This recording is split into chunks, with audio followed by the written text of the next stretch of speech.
네, 안녕하세요. 네, 수고하셨습니다. 자, 이제 세 번째 과목 이어가지고 이제 네 번째 과목 할게요. 네 번째 과목은 수출입 안전관리입니다. 근데 요걸 하기 전에 좀 말씀드릴 게 있는데, 요 AO 제도잖아요. 많은 분이 차지하는 게. 근데 여기서 이제 하나 제도가 삭제가 됐습니다. 뭐냐면은 AO 제도 같은 경우에는 이제 한 2년 전인가 그게 추가됐어요. 뭐냐면은 그 업체들에 대해서 이제 그 AO 업체들에 대해서 이들이 이제 어떠한 그 자율적으로 이제 잘 심사하겠다라고 이제 지정받은 경우에는 이제 세액에 대해서 심사에 대한 것들을 이제 관세사가 해가지고 이런 것들을 제출하게 되면은 이걸 이제 AM이 오케이 해줬습니다. 근데 이게 이제 개정이 돼가지고 삭제를 했어요. 해당 규정들이. 그래서 이 제도가 뭐냐면은 정기세액 심사 제도였습니다. 근데 요 같은 경우에는 이제 우리 시험번 우리가 배우는 보호세랑과는 관련 없었어요. 근데 이제 AO 고시에 그런 규정도 있기 때문에 상당히 좀 애매했습니다. 그래서 강의할 때도 이런 제도 다 하긴 했는데 이거는 이제 수출입 화주랑 관련된 거거든요. 근데 요 기준들이 이제 좀 말이 많았어요. 이것에 대해서 보면 이제 세관 공무원이 이제 그 나중에 사후세액 심사하게 되는데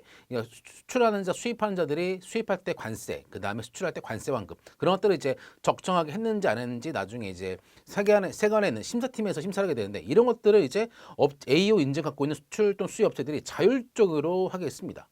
그래서 이런 것들을 이제 통관하고 있는 관세사 이외의 관세사가 이제 회계감사처럼 이게 했었던 거예요. 자체적으로 했는데 검토한 결과 뭐 부족세가 있다. 그런 경우는 뭐 정정도 하고 그렇게 해서 했었는데 이런 것들이 이제 조금 제도가 정착화가 되기가 힘들었지. 응? 이런 것들에 대해서 그래서 그런 업체들에 대해서는 이제 1년에 한 번에는 정기 자체 평가서 그런 제출도 생략도 해주고 그랬는데 제도에 대한 이제 실용성이 많이 없었습니다. 그래서 저도 많이 이제 그런 것들 제안도 하고 해봤는데 그렇게 실익이 없었어요. 그래서 왜냐면은 이제 그 업체가 관세를 잘 낸지 잘못된지 여부는 세관에서 와가지고 그 다양한 데이터를 가지고 분석해가지고 추진도 하고 있죠. 그렇게 되는데 이런 것도 업체에 맡긴다? 그건 좀 그렇죠. 그래서 이거는 삭제가 됐습니다. 삭제가. 자, 보겠습니다. 근데 우리 시험에서는 이제 보세 쪽이나 관련된 거 관련해 가지고 뭐 운영인, 보세 운송업자 그런 쪽이 문제가 많이 나왔지. 그 정기세액 심사제도 같은 경우는 고시에는 있지만 출제는 안 되었다라는 거. 근데 이제 삭제가 됐습니다. 이제 관련이 없다는 거예요. 자, 보시면은 자, 보겠습니다. 1번. 다음 물품의 하역에 관한 설명이다. 간호에 들어가는 여러 순서도 나열한 것은 됐죠. 국제무역성기에는 뭐뭐를 적재할 수가 없으며 국내 우선기에는 뭐뭐를 적재할 수가 없다. 법 내용이네. 관세법. 자, 이 같은 경우는 국제무역성기에는 내국물품. 그다음에 이제 뭡니까? 국내 운항기 같은 경우는 외국물품을 적재할 수가 없어요. 그렇죠? 그렇죠. 하지만 이런 경우는 허가를 받은 경우는 괜찮죠. 그렇죠? 그래서 뭐나 내국물품, 외국물품 하지만 허가를 받을 때는 그래. 허가받은 경우는 할 수가 있습니다. 쉬운 거고. 자, 네, 두 번째 세관장 승인상을 받는 것은 승인 대상. 자, 보면은 이거는 한마디로 그냥 약간 리듬이지 리듬. 그래서 이제 많이 본 경우는 이거는 뭐 이해고 뭐고 그냥 따라야 돼. 근데 이렇게 개념을 정리해 보면 신고라는 건 뭐냐면요. 신고는 어떠한 내가 어떤 사실 행위를 했다 이런 것에 대해서 세관한테 알려주는 거예요. 나 이렇게 한다라고 알려주는 겁니다. 그다음에 승인은 뭐냐면은 승인 같은 경우에는 제가 이제 어떠한 그 승인 대상에 해당돼 가지고 승인 신청을 했어요. 그럼 세관에서 검토를 해보고 그래 해라라고 하는 게 뭐다 승인입니다.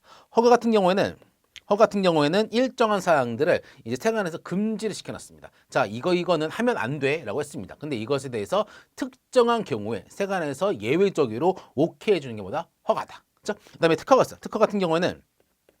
특허는 이제 재량행위입니다. 특허에 대한 요건이 있어요. 다양하게. 하지만 그 특허 요건을 갖췄지만 세관에서 그래 요건을 갖췄어. 하지만 우리가 볼 때는 너는 아직 부족해 라고 한 경우는 특허를 안 해줄 수가 있습니다. 그러니까 새로운 권리를 설정해 주는 게 바로 특허입니다. 특허. 자, 이런 기준이에요. 자, 보면은 국제무역성 샤라샤라는 선박용품을 하역하는 환적하는 것보다 일반 물품은 신고인데 얘는 뭐다 허가지. 허가. 그러니까 이제 일반 물품에 대해서 그러니까 이렇게 쪼개내면 죠 이제 그 하역은 뭐다? 하역이랑 이제 환적은 이제 신고입니다. 세관장한테 신고 행위예요. 하지만 이제 이런 물품에 대해서 만약에 이게 일반 물품이 아니라 선용품, 기용품, 그다음에 이제 국경 출입 차량에서 판매하는 물품, 그다음에 국경 출입 차량 등에서 판매하는 물품들 선박 항공 다 포함해서 그다음에 이제 추가됐어. 원양 어선에 대해서 조업하기 위한 물품들 같은 경우에는 하역할 때 뭐 한다? 얘네들은 하역 허가입니다. 하역 허가다.